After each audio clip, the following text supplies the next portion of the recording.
समाचार सेवा प्रभाग से प्रस्तुत है साप्ताहिक कार्यक्रम पब्लिक स्पीक।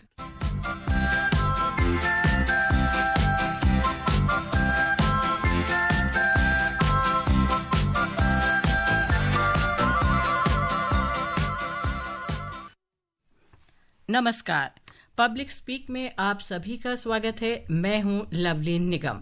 पब्लिक स्पीक कार्यक्रम में प्रत्येक सोमवार हम किसी एक खास विषय पर चर्चा करते हैं। आज हम जन भागीदारी से जल संचय अभियान पर चर्चा करेंगे। जल अमूल्य निधि है और आने वाले समय में इस अमूल्य निधि के संरक्षण की आवश्यकता है। ये प्रयास तभी सफल होगा जब जन भागीदारी होगी।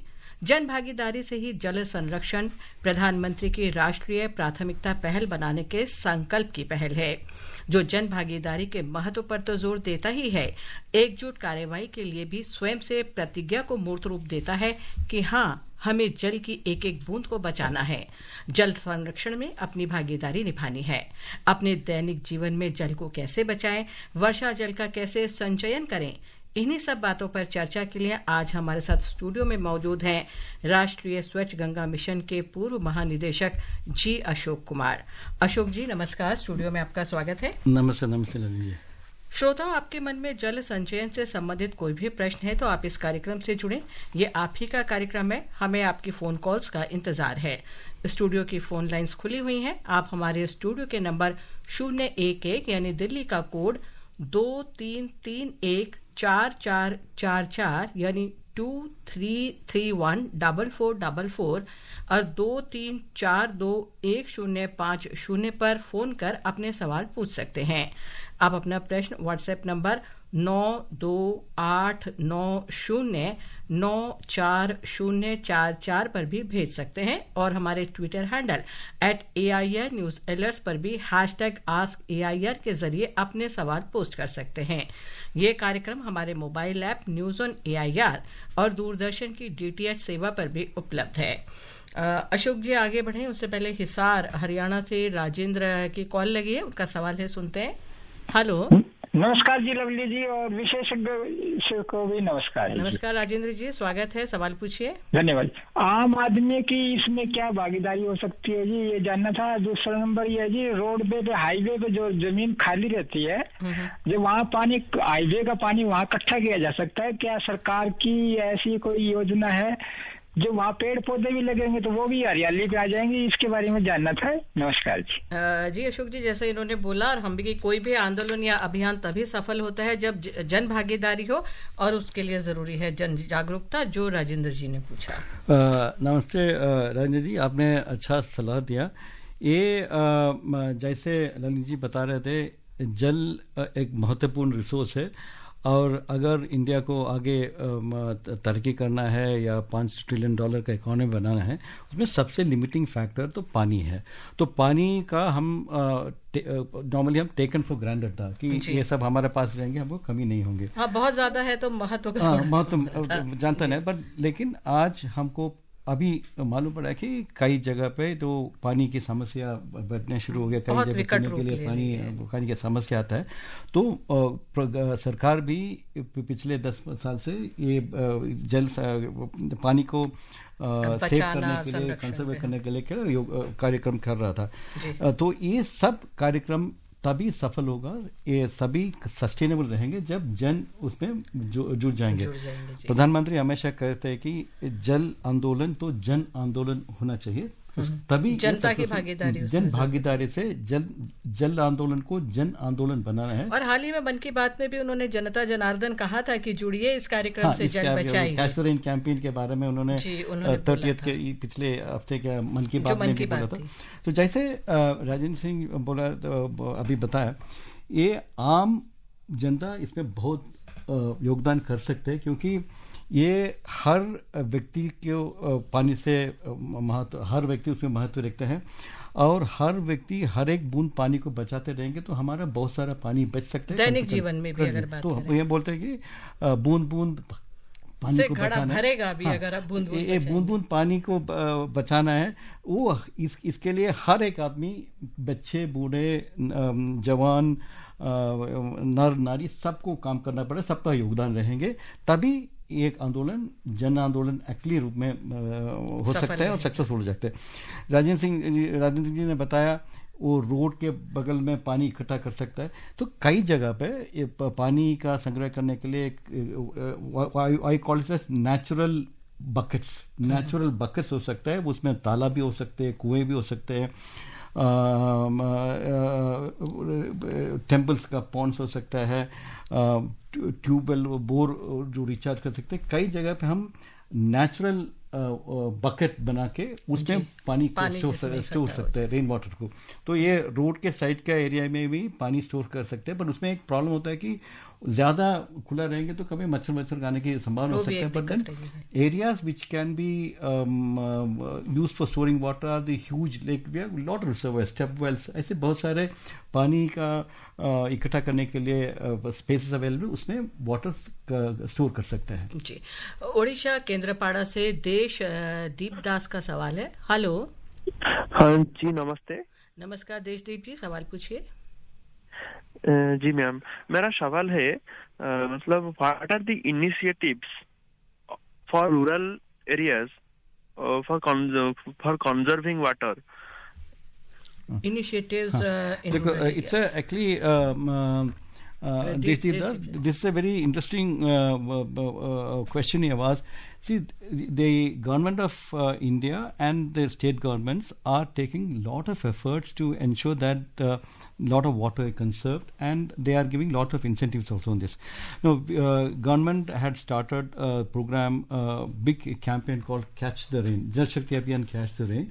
वो 2019 से शुरू किया था। कैच द रेन कैंपेन 2020 से, उसके बाद 2021 में जल शक्ति अभियान कैच द रेन कैंपेन शुरू किया था, प्रधानमंत्री ने खुद लॉन्च किया था। उसमें 2021 में जब जल शक्ति अभियान कैच द रेन कैंपेन शुरू किया था with the tagline catch the rain where it falls, जहां पर से जब भी बरसे पानी को संग्रह करने का था। उसमें उसी दिन मनरेगा से जितने भी फंड्स अवेलेबल थे नेचुरल वाटर रिसोर्स मैनेजमेंट के तहत पैसा खर्चा करने के लिए आदेश किया गया था। तकरीबन 70,000 करोड़ रुपए का बजट इस कार्यक्रम में लगा हुआ था। तो लोग गांव के रूरल क्षेत्र के लोगों को उस समय एम्प्लॉयमेंट जनरेशन के स्कीम में भी किया था, इसका क्या था कि मैक्सिमम एम्प्लॉयमेंट जनरेशन का काम जो हम मनरेगा में करते हैं that is to be for natural water resource management था। तो एक तो वो है, और गवर्नमेंट ऑफ इंडिया का ऑलमोस्ट 21 से ज़्यादा स्कीम्स अवेलेबल है जिसमें पानी को बचाने का महत्व देते हैं, एंड वो उसमें से फंड्स निकाल सकते हैं। अच्छा, दो बातें इसमें अशोक जी, अभी कैच द रेन की हम बात कर रहे थे जो पीएम ने भी शुरू की और आपके द्वारा वो शुरू किया गया था, catch the rain when it falls where it falls. अभी प्रधानमंत्री ने जब वर्ल्ड वाटर डे था तो 22 मार्च से 30 नवंबर तक उन्होंने ये अभियान चलाने की बात कही है कि खूब इसमें बढ़ चढ़ के हिस्सा लेना, यानी मॉनसून से पहले वर्षा जल संचयन की तैयारियां पूरी हो जाए, ये मकसद है उनका। तो किस प्रकार की तैयारियां मॉनसून से पहले की जाती हैं ताकि जो बारिश आए उसको बचाया जा सके? देखो, नॉर्मली हम क्या करते थे, बारिश आएगा तभी हम बकेट लेने के लिए दौड़ते हैं, जब जरूरत पड़े तो वही तो प्रधानमंत्री का ये पिछले 5 साल से आदेश है कि हमको तैयार रहना चाहिए, हमको नेचुरल बकेट्स तैयार करके रखना है। नेचुरल बकेट्स मतलब जहाँ पे पानी का मानसून से पहले जहाँ पानी को इकट्ठा कर सकते हैं उसी को तैयार करके रखना है। तो उसमें देखिए, एक तो बहुत सारे तालाब पुराने हमारे हर क्षेत्र में तालाब ग्रामीण क्षेत्रों में बावड़ी और तालाब होते हैं। इसको we can do we can deepen it by removing the silt. वो तो उसका कैपेसिटी बढ़ा सकते हैं ताकि ज़्यादातर पानी उसमें स्टोर कर सकते हैं। तो हमारे कई राज्यों में स्टेप वेल्स होते हैं, उसी को वहाँ पे स्टोर कर सकते हैं। और रेन वाटर आवश्यक जो रूफ टॉप से जो भी पानी बारिश गिरते हैं उसको इकट्ठा करके we can store in ground water. So catch the rain campaign में देयर 3 or 4 मेन आइडिया था उसमें। एक तो make appropriate rain water harvesting structure, जो केरल में जो होता है that may not be suitable in Ladakh, और राजस्थान में सूटेबल है तो वो तो कलकत्ता में सूटेबल नहीं होता। तो इसलिए make appropriate rainwater harvesting structures suited to climatic and soil substrate condition, whether it be rooftop or water harvesting pits, check dams करके हमको रनिंग वाटर को वॉकिंग करना है, वॉकिंग वाटर को स्टॉप करना है। That is a simple solution. तो then water will get stored there, and we also have to do to remove encroachments and siltings in the tanks so that the capacity of holding water increases, and then channels which bring water to these water tanks, उसको भी, उसमें भी encroachment है, उसको हटाना है। ऐसे कई काम करने से we will be able to store as much or maximum rain water and store it for the summer, अगले समर में के लिए स्टोर कर सकते हैं, इस्तेमाल होगा। बिहार दरभंगा से मोहन पासवान जुड़े हैं कार्यक्रम से। जी मोहन जी नमस्कार। जी सवाल पूछिए। जल का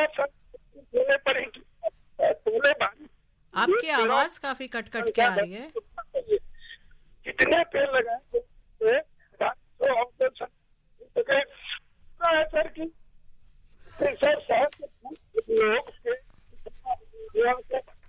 इनकी आवाज सही से नहीं आ पा रही है। I can understand what you telling, लेकिन ये पेड़ और उनकी वो बात तो इसमें क्या है कि कैच द रेन कैंपेन में हम इनिशियली 5 मेन फोकस थे। एक तो जैसे मैंने बताया appropriate rain water harvesting structures बनाना है। दूसरा हमको हर जिले में या गांव में कितना वाटर बॉडीज है उसी का हिसाब लगाने, इन्यूमरेट करना था। तीसरा वाटर एक्शन प्लान प्रिपेयर करना था, जल शक्ति केंद्र खोलना था, एंड 14 पॉइंट था एफॉरेस्टेशन। ये जो आपने बताया अभी, जो एफॉरेस्टेशन, वो पेड़ लगाना बहुत महत्वपूर्ण कार्य होता है, बिकॉज पेड़ के वजह से एक तो बारिश आ जाती है, दूसरा it also reduces the flow of water, उस पर ब्रेक करते हैं, तो वाटर को स्टोर करने के लिए मदद करते हैं। एंड कई जगह पे पेड़ के पत्ते को नीचे गिरा के ना मल्चिंग का भी काम आ जाता है, तो इट कंसर्व्स सॉइल। तो ये पेड़ लगाना बहुत ज़रूरी है, एंड फॉरेस्ट डिपार्टमेंट के साथ मिलके कई जगह पे उस समय I think almost 37-38 crore tree plantations उस समय किया था। तो पिछले 5 साल में कई क्षेत्रों में फॉरेस्टेशन भी वन महोत्सव के में कर रही है। अब महाराष्ट्र सोलापुर से प्रकाश जी का सवाल सुनते हैं। जी प्रकाश जी नमस्कार। हाँ मैं बोल रहा हूँ। जी सवाल पूछिए। हेलो। हाँ आवाज आ रही है, आप सवाल पूछिए। मैं प्रकाश राउत सोलापुर महाराष्ट्र बोल रहा हूँ कि मैंने छत पर रेन हार्वेस्टर का काम किया है और जमीन में पानी जाता है, 50 पेड़ लगाए हैं, पेड़ अच्छे आए हैं। बांध को मैंने खेतीबाड़ी को मैंने बांध लगाया है। भारत में 2.5% पानी है जी। पानी तो जीवन है, पानी बचाना चाहिए। बहुत धन्यवाद। बहुत अच्छा ये प्रयास कर रहे हैं और काम कर रहे हैं। आप ही बताओ। सराहनीय योगदान इनका अशोक जी है। बहुत बढ़िया, क्योंकि जैसे पहले बताया, ये जन जन का आंदोलन है, हर एक आदमी उसमें जुड़ना चाहिए, हर एक को इसमें जुट के काम करना चाहिए, तभी ये आंदोलन सफल हो जाएंगे। एंड आपके महाराष्ट्र में कई ऐसे ग्राम हैं जिसमें पहले सूखा पड़ता था और लोग माइग्रेट करके बाहर चले जाते थे। तो एक हिवारे बाजार है, वहाँ पे गांव है जहाँ पे वो पानी के बचत करने से पानी का जो लेवल स्तर ऊपर होने से वहाँ पे हरियाली आ गई है, एंड वहाँ पे पूरा गांव का एक इकोनॉमी भी चेंज कर दिया, क्योंकि हरियाली आने से वहाँ पे दिस एग्रीकल्चर डेवलप हो गया, मिल्क एनिमल्स आ गया, और चीजें भी बहुत सारी चीज हो गया था। तो वही जन भागीदारी पे, अगर आप खुद उसमें लगेंगे, जन आंदोलन बनाएंगे, तो जाहिर तौर पर जल की कमी जो है वो काफी हद तक पूरी की जा सकती है। मथुरा यूपी से, उत्तर प्रदेश से नेत्रपाल सिंह कार्यक्रम से जुड़े हैं। जी नेत्रपाल जी स्वागत है, सवाल पूछिए। नेत्रपाल जी आवाज आ रही है आपको? हाँ आ रही है सर। सवाल पूछिए। सवाल तो ये था जो तालाब होते हैं गांव में, सरकारी होते हैं या वैसे होते हैं, उनमें जलों कैसे रखा जाना चाहिए? अभी आप बता ही रहे थे कि अगर ग्रामीण क्षेत्रों में बात की जाए, कुएं, बावड़ी, तालाब आदि जो पहले पानी से भरे रहते थे अब कम भी हो रहे, तो क्या किया जाना चाहिए कि वो फिर भरे? एक तो हम पहले 20-50 साल पहले गांव वाले मिलके हर मानसून से पहले तालाबों को रिपेयर करता था, उसका चैनल्स को रिपेयर करते थे, ये सब हुआ करते थे। बट पिछले कई 10-15 साल से वो प्रथा बंद हो गए थे। अब दोबारा हमको शुरू करना है। जैसे गांव के तालाब, गांव के जो मंदिर के पास वाला तालाब, ये सबको डीपन करके उसकी गहरीकरण कराना है ताकि ज़्यादातर volume of water can be stored in that. वो काम करना है। और सरकार की मदद से, सरकार के जो मनरेगा जैसे फंड से उसे भी यूज़ कर सकते हैं, ग्राम पंचायत का फंड यूज़ कर सकता है। और कई जगहों पे कॉर्पोरेट लोग CSR वो भी आगे आ रहे हैं और कई जगह पे ग्राम पंचायत का फंड्स भी लगा के करते हैं। तो जब लोगों को इसका तो महत्व समझ में आएगा, then they will come forward to help and do it. तो जैसे उन्होंने बताया, गांव में, हर गांव में वाटर का स्टोरेज का जो स्ट्रक्चर है उसको बढ़ाना है, रेन वाटर हार्वेस्टिंग करके मैक्सिमम रेन को हार्वेस्ट करना है। और जैसे उन्होंने बोला है कि 22 मार्च से शुरू है, तो कमर कस लेनी चाहिए, तैयारी वहाँ कर लेनी चाहिए। चल ही रहा है ये अभियान। दिल्ली से धर्मवीर जुड़े हैं। जी धर्मवीर जी। नमस्कार जी। नमस्कार जी, सवाल पूछिए, स्वागत है। हेलो। हाँ, आवाज आ रही है हमें, आप सवाल पूछिए। जी, मैं धर्मवीर गांधी दिल्ली से बोल रहा हूँ जी। जैसे अब सरकार की जो नई नई बिल्डिंगें बन रही है और डेवलपमेंट दिल्ली में हो रहा है, तो उन बिल्डिंगों में अभी पहले बताया गया था कि इसमें जो बरसात का पानी संचय करने के लिए जो उनके प्लांट लगाए हैं, ये तो ठीक है। और जो आम आदमी अपने घरों का जो नया निर्माण कर रहा है, तो वो उनके निर्माण करने के लिए उनके लिए क्या जागरूकता सरकार की तरफ से बताई जा रही है? जो पहले की बावड़ियां, कुएं थे, तो उनको ये बंद कर दिया गया, उनको क्यों नहीं आप इसको दोबारा से रिपेयर करके? अशोक जी, उसी बारे में अशोक जी आप बता ही रहे हैं। ग्रामीण क्षेत्र की हमने बात की, धर्मवीर जी जैसे शहरी क्षेत्र का जिक्र किया। यहाँ क्या प्रयास किए जाने चाहिए? RWA सोसाइटीज का क्या योगदान होना चाहिए? बहुत बढ़िया योगदान है। रेसिडेंट वेलफेयर एसोसिएशन का योगदान इसमें रहेंगे, क्योंकि शहर में सबसे ज्यादा दिक्कत होते हैं जब समर शुरू होते हैं, टैंकर की रिक्वायरमेंट भी बढ़ जाते हैं, पानी का प्रॉब्लम आ जाता है। तो इसलिए इस कार्यक्रम में रूरल एरिया से ज्यादा प्रॉब्लम शहर के लोगों को आते हैं। तो जैसे आपने बताया, ऑल न्यू बिल्डिंग्स में रेन वाटर हार्वेस्टिंग स्ट्रक्चर का प्रावधान है, उसके बाद ही ऑक्यूपेंसी सर्टिफिकेट देते हैं। बट प्रॉब्लम है कि ऑक्यूपेंसी सर्टिफिकेट एक ही बार मिलता है, तो अगले साल से वो उसका मेंटेनेंस ठीक से करते नहीं है। तो हमारा रिक्वेस्ट इस कार्यक्रम कैश रेन के ऐसे कार्यक्रम में उसमें से लोगों को बताते हैं कि आप अप्रैल, मई, जून, जब तक बारिश मानसून ठीक से ज्यादा स्टार्ट नहीं होता है, अप्रैल में, जून में existing rain water harvesting structure को मेंटेन करना है, जिसका चैनल है उसी को साफ करके नहीं। कई जगह पे पत्ता वत्ता गिर के वो ब्लॉक हो जाता है। हमारे छत में भी बहुत सारे पत्ते गिर के वो जो पानी जो बहने का चैनल होता है वो बंद हो जाता है, तो उसको साफ करना है। और कई जगह पे जो रेन वाटर इकट्ठा करने के लिए जो पॉइंट्स हम नीचे जमीन में बनाते हैं, वो एकदम सॉलिड हो जाता है, वो पानी अंदर नहीं जाता है। उसको खुले हिला के उसमें छोटे छोटे पत्थर लगा के, ग्रेवल लगा के, उसको हिला के पानी को नीचे जाने का रास्ता देना है। ये कार्यक्रम हमको मार्च, अप्रैल, मई में करना है।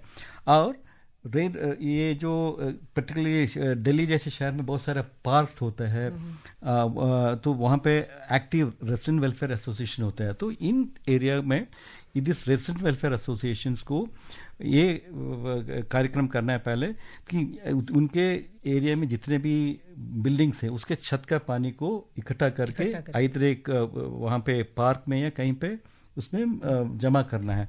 दूसरा, ऐसे करने से हमारे बहुत सारे फायदा भी हो सकते हैं, पर्टिकुलरली इन अर्बन एरियाज में, क्योंकि अर्बन फ्लडिंग अभी एक बड़ा नया समस्या बन के उभर के आया है।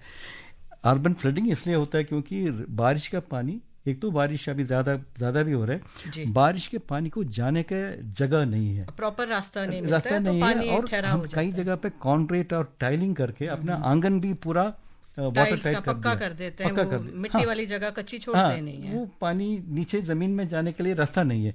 तो ऐसे जगह पे आपको एक छोटा सा एरिया ओपन करके पानी को नीचे जाने का जो रास्ता देना चाहिए, एंड ये सब कार्यक्रम RWA वाले कर सकते हैं जी। यानी जैसे हम अपने इलेक्ट्रॉनिक्स गुड्स का या बाकी महंगे सामान का एनुअल मेंटेनेंस AMC कराते हैं, इसी तरीके से मार्च अप्रैल में हमें वाटर हार्वेस्टिंग की उसका भी मेंटेनेंस करना चाहिए और ध्यान देना चाहिए, ये भी उतना ही ज़रूरी है। महाराष्ट्र नासिक से बारकू शचेवाले शायद इनका नाम है, ये जुड़े हैं, इनका सवाल सुनते हैं। हेलो जी, नमस्कार, आवाज़ आ रही है आपको? हाँ, आ रही सवाल मैं ये पूछना चाहता है, पानी कैसे बचाए? धूप से बहुत तकलीफ होती है हमको, क्या है बरसात में वो कैसे गांव में इकट्ठा होके ऐसा कुछ कर सकते हैं जी? जो ये पूछ रहे हैं वही तो एक्चुअली नासिक के एरिया में, वो मराठवाड़ा एरिया है, सब जगह पे पानी की दिक्कत होते हैं, ज़्यादा लोग परेशान होते रहते हैं। तो 2-3 चीज़ हमको याद रखना है। एक तो रेन वाटर, जो भी बारिश होती है उसके ज़्यादातर पानी को हमको अपने जगह पे इकट्ठा करने का, संचय करने का कार्यक्रम कराना है। दूसरा, हमने देखा, आपने महाराष्ट्र नासिक एरिया में मैंने देखा कई जगह पे वाटर शुगर केन क्रॉप का बहुत सारा है वहाँ पे, तो अप्रोप्रिएट क्रॉप्स भी हमको करना चाहिए, क्योंकि देश में ज़्यादातर पानी हम एग्रीकल्चर इरिगेशन में यूज़ करते हैं और कई जगह में ओवर इरिगेशन करते हैं। वाटर इसका यूटिलाइजेशन एफिशिएंसी बहुत कम है। मतलब जहाँ पे बाहर के किसान भाइयों 700 लीटर से 1 यूनिट वीट या गेहूँ या अन्न पैदा करते हैं, हमारे यहाँ पर 3000 से 4000 लीटर यूज़ करते हैं। मतलब ज़्यादा ओवर इरिगेशन करते हैं और वाटर गजलिंग क्रॉप यूज़ करते हैं, शुगर केन से वाटर गजलिंग क्रॉप। तो इसमें यह सलाह है कि अप्रोप्रिएट क्रॉप, सही फसल आपको लगाना है। आपके एरिया में अगर पानी का जो कमी है, तो उस हिसाब से अप्रोप्रिएट वाटर ग्लेसिंग क्रॉप नहीं लगाना है। जैसे उन्होंने नासिक में बताया, नासिक में एक शुगर केन है, sugar cane is not appropriate crop there, तो सही फसल भी लगाना चाहिए, उसकी सलाह ताकि वाटर यूसेज कम हो। उत्तर प्रदेश रायबरेली से रमाशंकर वाजपेयी का सवाल है। जी नमस्कार रमाशंकर जी, सवाल पूछिए। हेलो जी, हमें आवाज आ रही है, आप सवाल पूछिए। आवाज आ रही? जी आ रही है, आप सवाल पूछिए। हाँ, रमाशंकर वाजपेयी रायबरेली। मैडम, ये मैं पूछना चाहता था कि जो बरसात पहले तालाब वगैरह होते थे तो उनमें पानी प्राकृतिक तौर से स्टोरेज होता था, मगर जब से मनरेगा द्वारा उनकी सफाई और ये हुई तो उसमें वो पानी रुकता ही नहीं। मनरेगा और बेसिकली जो हम पहले कई बार बात कर चुके हैं कि जो बावड़ियां या तालाब हैं उनका पुनरुद्धार या उनकी मरम्मत की जाए ताकि ज्यादा से ज्यादा पानी। मनरेगा कार्यक्रम से तालाब और बावियों का गहरीकरण कर सकते हैं। कई जगह पे जैसे मैंने बताया, appropriate rain water harvesting structure बनाना है। जैसे अगर वो सॉइल बहुत पोरस है, पानी नीचे चला जाता है, एक तो नीचे चला जाए तो हमारे एक्वाफर में जाते हैं और वो हम बोरवेल से उठा सकते हैं। अगर आपको तालाब के तरफ यूज़ करना है तो नीचे एक ब्लैक कॉटन सॉइल के लाइनिंग कराएंगे तो भी पानी रहता है। तो पानी तालाब में रह सकते हैं या अंडरग्राउंड वाटर में भी स्टोर कर सकते हैं, हम बोरवेल से लिफ्ट कर सकते हैं। वैसे देखा जाए तो India is the largest exploiter of ground water. दुनिया में सबसे ज्यादा rain water, ground water use करने वाले देश हमारे है। लेकिन बहुत जरूरी है कि उस ग्राउंड वाटर को कम से कम हम इस्तेमाल करें, क्योंकि वो नीचे लेवल जाता रहेगा तो बहुत दिक्कत होगी। और इसी को जब से कैच द रेन शुरू हुआ है कैंपेन, अशोक जी, कितना सफल ये अभियान रहा है और कितना हमने जल संचयन और जल संरक्षण में सफलता पाई है? देखो, कैच द रेन कैंपेन जैसे मैंने बताया, इसे डिसेंट्रलाइज्ड कैंपेन। मतलब पहले हम क्या करते थे, पानी को इकट्ठा करके एक डैम बनाते थे। डैम एक जगह पे कहीं भी एक स्टेट के कोने में या डिस्ट्रिक्ट के कोने में डैम बनाते थे, वहाँ से कैनाल्स में पानी सिंचाई के लिए देते थे। ये कैच द रेन कैंपेन का मतलब था कि जहां बरसे, जब भी बरसे पानी को वहीं के वहीं दबाना है, और आगे काम आएगा। तो इसका this is a democratised way of storing water. तो एक तो पानी आपके एरिया में रहेंगे और वो उससे सॉइल की नमी रहती है, soil will not be dead, soil will be active and organically, सब पानी रहते तो उसके जीव जंतु भी रहते हैं, अर्थवर्म्स रहते हैं, वो पानी की फर्टिलिटी भी बढ़ जाता है। तो these are some of the things, advantages of catching the rain। दूसरा पानी का लेवल इम्प्रूव हो जाता है, तभी आपका एनर्जी रिक्वायरमेंट भी कम हो जाता है। आपने पूछा क्या फायदा हुआ पिछले 5 साल में, जब से कैच द रेन कैंपेन शुरू हुआ, आंकड़े बताते हैं कि देश के सब जगह में वाटर का स्तर ऊपर आ गया है, उठ गया है, जबकि ज्यादातर एक्सप्लॉयटेशन हो ही रहा है। तो पहले से भी ज्यादा एक्सप्लॉयटेशन होने के बावजूद आपका वाटर का स्तर ऊपर हो गया। आंकड़े बताएंगे तो 11 बिलियन क्यूबिक मीटर से ज्यादा पानी का संचयन हुआ है इस कैच द रेन कैंपेन की वजह से। संतोषजनक वो है आंकड़े, और आगे भी हमें इसको बहुत अच्छे से निभाना है कैच द रेन कैंपेन को। दिल्ली से अंसार अली कार्यक्रम से जुड़े हैं। जी अंसार अली जी, स्वागत है, सवाल पूछिए। आदाब जी सभी को। जी आदाब, सवाल। हाँ, मेरा ये सवाल है कि शहरीकरण हो रहा है और इसकी वजह से भू क्षेत्र घटता जा रहा है, ऐसे में सरकार क्या प्रयास कर रही है पानी के संरक्षण के लिए?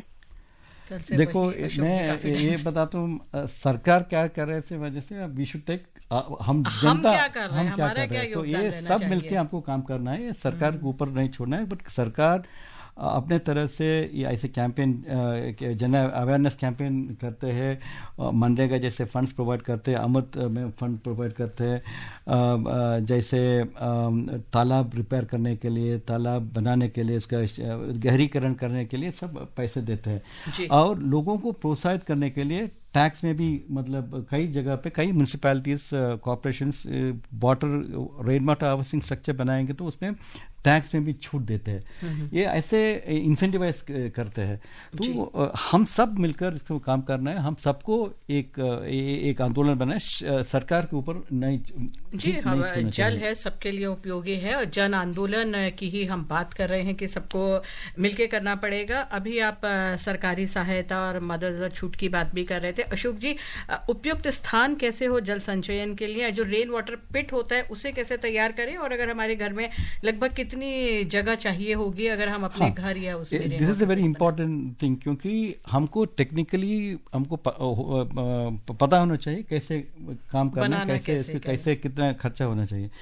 देखो, इसके लिए भी गवर्नमेंट एक प्रावधान बनाए कि हर जिले में, अभी पहले हमने रेन सेंटर खुलता था, उसके बाद उसको शिफ्ट करके जल शक्ति केंद्र हर जिले में खुल गया है, डिस्ट्रिक्ट मजिस्ट्रेट, डिस्ट्रिक्ट कलेक्टर के ऑफिस में कि म्यूनसिपैलिटी में, तकरीबन हर जिले में अभी ये जल शक्ति केंद्र खुल गया, जहां से लोगों को ये पता चल सकता है कि आपके एरिया में किस तरह के रेन वाटर हार्वेस्टिंग स्ट्रक्चर्स बना सकते हैं। जैसे मैंने बताया, महाराष्ट्र एरिया में जहाँ पे सॉलिड रॉक का सबस्ट्रेटा है, तो उनमें उस जगह पे अलग तरह के रेन वाटर हार्वेस्टिंग स्ट्रक्चर बनाना है, राजस्थान में अलग तरह के रेन वाटर हार्वेस्टिंग स्ट्रक्चर बनाना है।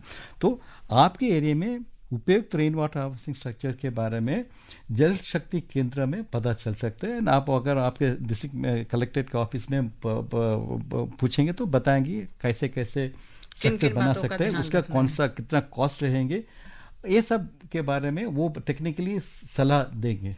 रिचार्ज पिट भी कोई होता है? रिचार्ज पिट भी कर सकते हैं। देखो, उसमें हमारे पुराने बावरियाँ होते हैं, जो बावरियाँ होते हैं वो सूखा पड़ा होगा, उसको भी रेन वाटर के हार्वेस्टिंग स्ट्रक्चर बना सकते हैं। पुराना बोरवेल्स जो सूखा पड़ा है, उससे भी, उसके द्वारा भी हम पानी नीचे पहुंचा सकते हैं। तो ऑल अवेलेबल वाटर हार्वेस्टिंग पिट्स को हम वाटर संचय करने के लिए यूज करना है। और कुल मिला के यही बात आ रही है कि रेन वाटर हार्वेस्टिंग सिस्टम ये है कि एक तो पानी बहकर बर्बाद नहीं होता, आगे इस्तेमाल भी होता है और इसके बहुत से फायदे होते हैं। भूजल पर हमारी निर्भरता कम होती है, लेकिन उसके लिए बहुत जरूरी है अशोक जी कि हमारी अपनी जन भागीदारी रहे, उसे जन आंदोलन बनाए, जनता जनार्दन का काम, जैसे प्रधानमंत्री नरेंद्र मोदी जी ने कहा था। उम्मीद करते हैं कि जल का संचयन और संरक्षण इस कार्यक्रम के बाद अगर थोड़ा बढ़ेगा तो एक अच्छी बात है। और घड़ी की सुइयां अब इशारा कर रही हैं, हम इस चर्चा को यहीं विराम दें। हम अपने उन सभी श्रोताओं का आभार व्यक्त करते हैं जिन्होंने इस कार्यक्रम में हिस्सा लिया और साथ ही राष्ट्रीय स्वच्छ गंगा मिशन के पूर्व महानिदेशक श्री जी अशोक कुमार, आपका भी बहुत बहुत धन्यवाद। आज का कार्यक्रम आपको कैसा लगा, इसके बारे में आप अपने सुझाव हमें ईमेल कर सकते हैं। पता है airnsttalks@gmail.com। कार्यक्रम को दोबारा सुनने के लिए आप हमारी वेबसाइट newsonair.nic.in पर लॉगिन कर सकते हैं। और अब लवलीन निगम को इजाजत दीजिए। नमस्कार।